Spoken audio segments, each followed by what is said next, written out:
If you touch my drums, I will stab you in the neck with a knife! By the release of Assassin's Creed 2, the series had hit its stride. It found its identity. Like I said in my earlier videos, which you should check those out if you haven't yet, the concentration on options, customization, and progression turned the whole franchise into something big. It became a true example of how to create a fun and addictive open-world experience, but the question still lingered. Could Ubisoft keep it up and not drop the ball with a sequel? Well, just like a champion fighter defending their title, Ubisoft answered that challenge with what is still argued by some to still be the best Assassin's Creed game yet, Assassin's Creed Brotherhood. To this day, that cinematic intro movie alone is still fantastically epic.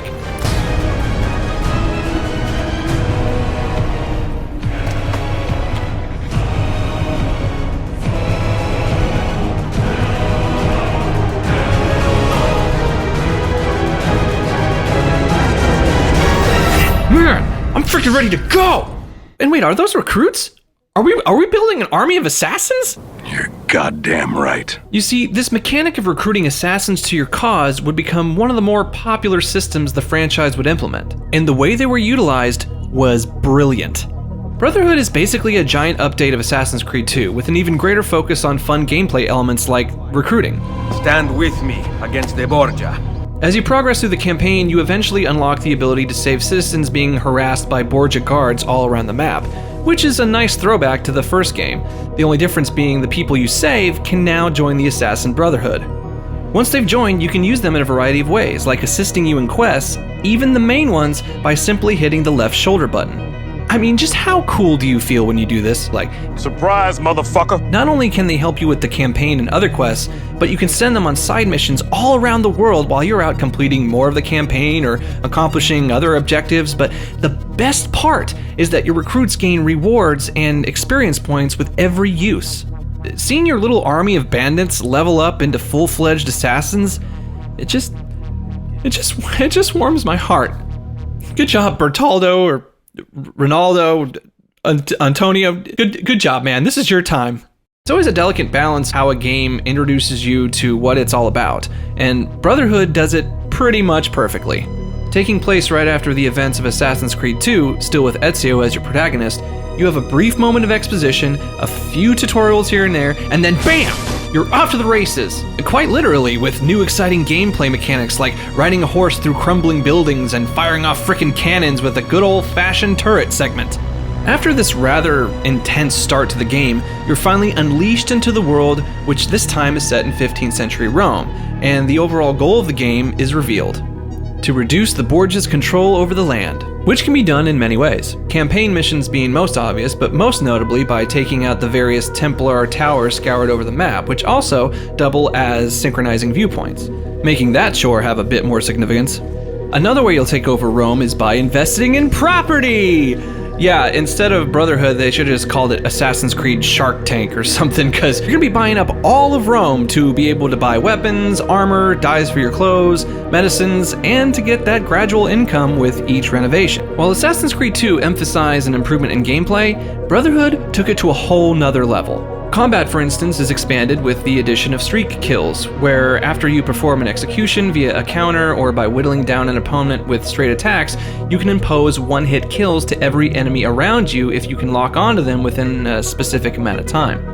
I mean, you felt like a badass before, but this makes you feel even more of a badass. It kind of reminds me of this.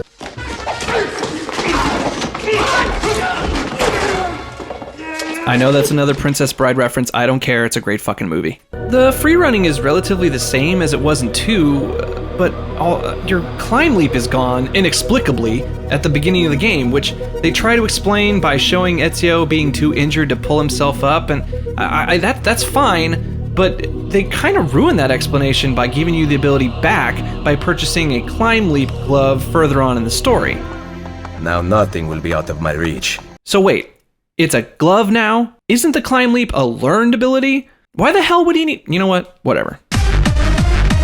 It should be noted that while the graphical quality for Assassin's Creed 2 on the Ezio remastered version was a giant dumpster fire, Brotherhood looks a lot better. It could be I'm getting used to its crappiness, but just the same, there were no glaring issues that I could notice.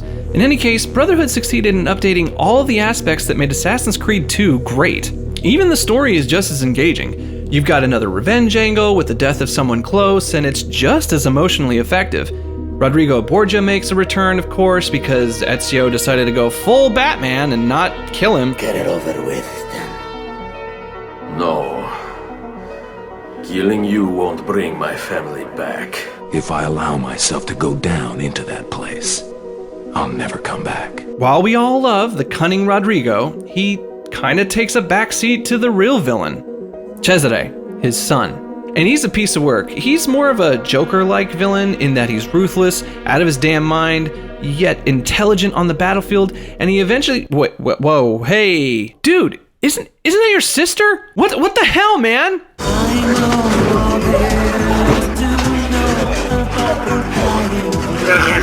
Well, we can just add incest to the list of crazy. The modern day Desmond sequences have a bit more substance to them this time. In this game, you can get out of the Animus anytime you want and explore the present day damn it, your new home base, which is pretty cool.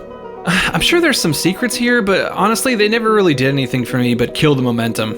It's nice to get close to your team and all, but look, it's no Mass Effect, so bollocks to all that. Although maybe I'm indifferent to it all now because I know the game's twist ending, which, again, not gonna spoil it for you, but all I will say that it will probably, like it did for me, make you question the direction the series is taking you, at least in some capacity.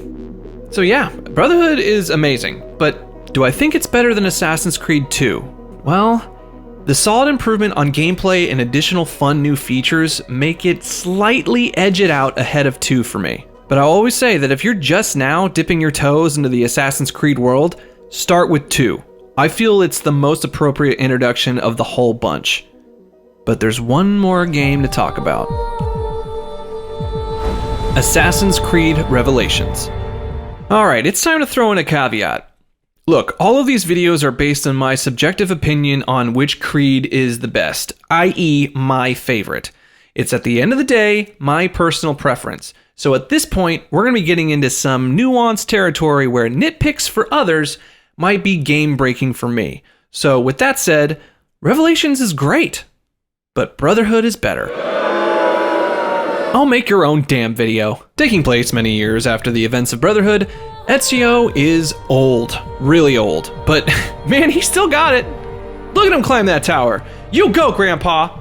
Anyway, in this last part of Ezio's battle with the Templars, he becomes aware of a powerful ancient object capable of ending the centuries-old war between them, hidden away in Masyaf, which you may remember from the original Assassin's Creed by none other than Altair, the main character of the first game.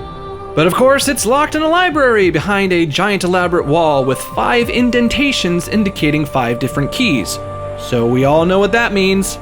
Off to Constantinople, where we again assassinate, free run, and invest our way to Altair's secret library, taking out some Templars along the way for good measure. Just like Brotherhood being a giant update to Assassin's Creed 2, Revelations is an update to Brotherhood.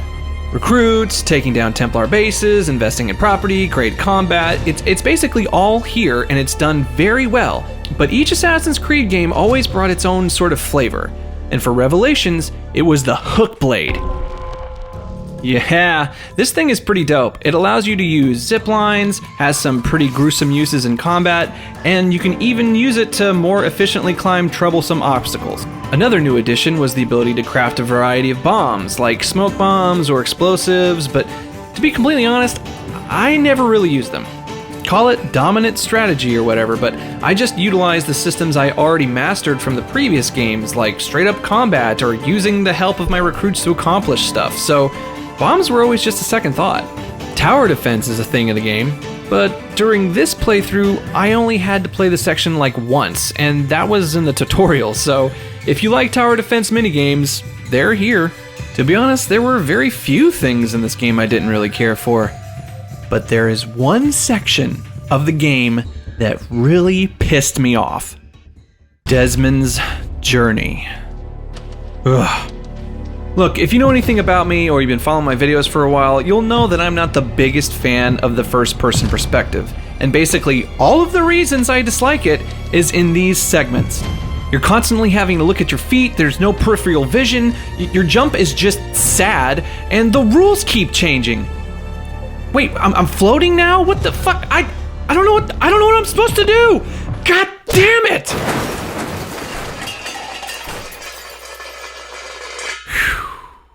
Okay, I'm okay. Look, I know these segments are completely optional, and thank God for that, but still, I always look forward to the extra conspiratorial content in these games. They were well thought out pieces of a giant puzzle, and this is just a lazy maze. Look, I understand as an artist or a programmer, you don't want to do the same thing over and over again, and that's fine, I completely get that, but this? What?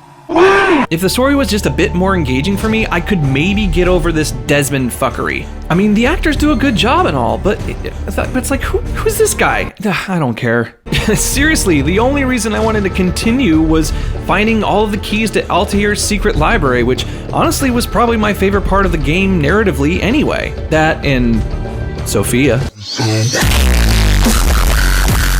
Although I was kind of indifferent about the Templar parts of the story, they really nailed Ezio's side. I mean, it's hard to say goodbye to such a remarkable character after being with him on this journey of becoming Grandmaster Assassin, and it's fitting that they mirror his twilight years with Altair's. With each key you found, you saw never-before-seen glimpses of the meaningful time in Altair's life, all the way up to his death. This was pretty powerful because it showcased Altair in a much more substantial way, to the point of these segments being the most interesting story elements of the whole game, lending more credence to my stance of them remaking the OG Assassin's Creed. When the last scene of Revelations came to a close, I was saddened yet excited to finally move on from Ezio's storyline. Things have to move on eventually, but as we know, with change comes a bevy of challenges to take on, and the big question back in 2011 was, could Ubisoft keep the winning streak alive and knock this trilogy out with a bang? Well...